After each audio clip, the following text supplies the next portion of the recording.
everybody. Thanks for sticking with me week after week. For those of you who have left comments, likes, loves, thank you. I hope that this stuff resonates to you, and several of you have said that it has, so thank you for that. Last week, I think I told you that pretty much July has been one of the worst weeks or months I've ever had.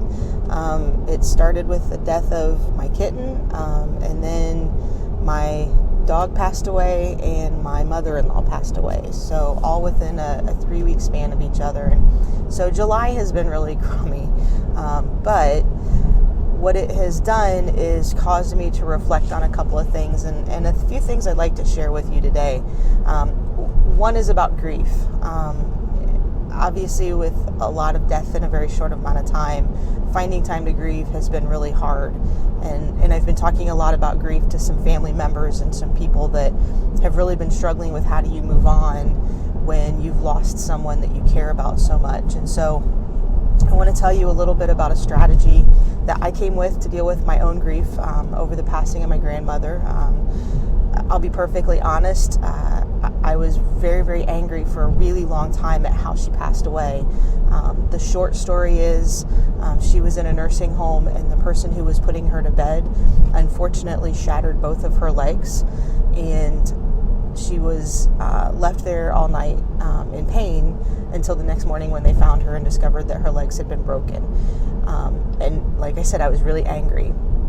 Now, I want to do a side lesson here, and I'm actually going to talk about this a little bit more next week, but I was really angry at the person who did this. I really feel like there was a lack of caring or concern for what she was doing at the time that happened. And so, if you're in healthcare, I understand what you do is difficult. I definitely do not want to belittle the job that you do and the difficulties that you have in doing that. It certainly is not an easy job. But on the day that my grandmother was injured, that person just didn't care. And so here's the side lesson. Give a shit. Whatever you're doing, do the best that you can do. Next week, we're going to talk about a value that I think is the most important quality that you can look for in people, and that's give shittedness. So we'll talk about that more next week. But like I said, when it happened, I was really angry because I felt like my grandmother deserved to pass away quietly, to fall asleep, and that was just going to be the way that she passed away, not in such a really tragic way.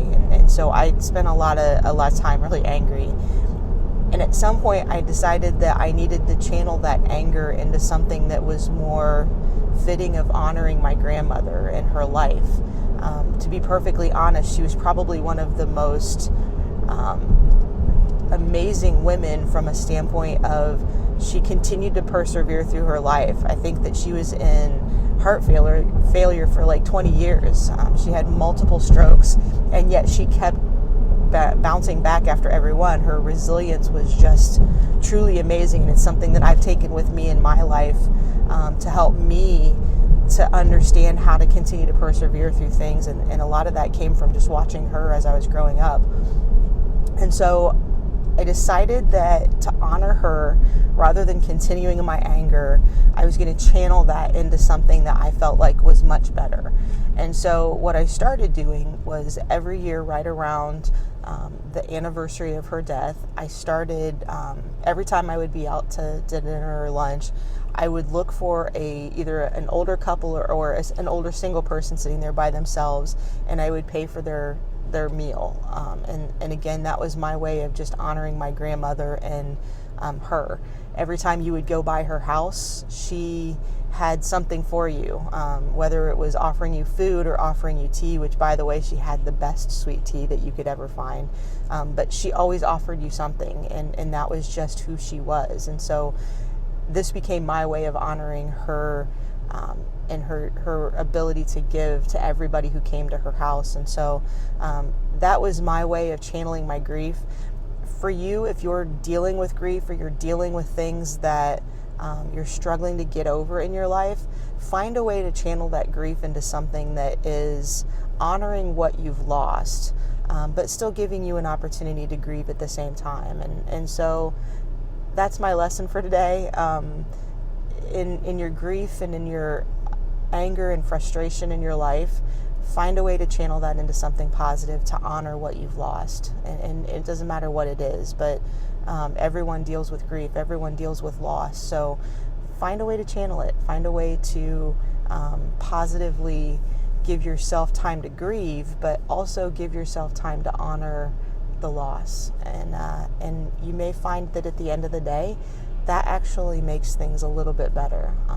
I stopped being angry. I stopped being at a place that was really ugly at that person. And so for me, it was probably life-changing, because I could have stayed in that anger for a very long time, and it would have been really detrimental to me as a human being. So channel your grief very positively, and you may find that at the end of the day, you find a better life in that process and honoring that. So thanks for listening. I'll see you next week.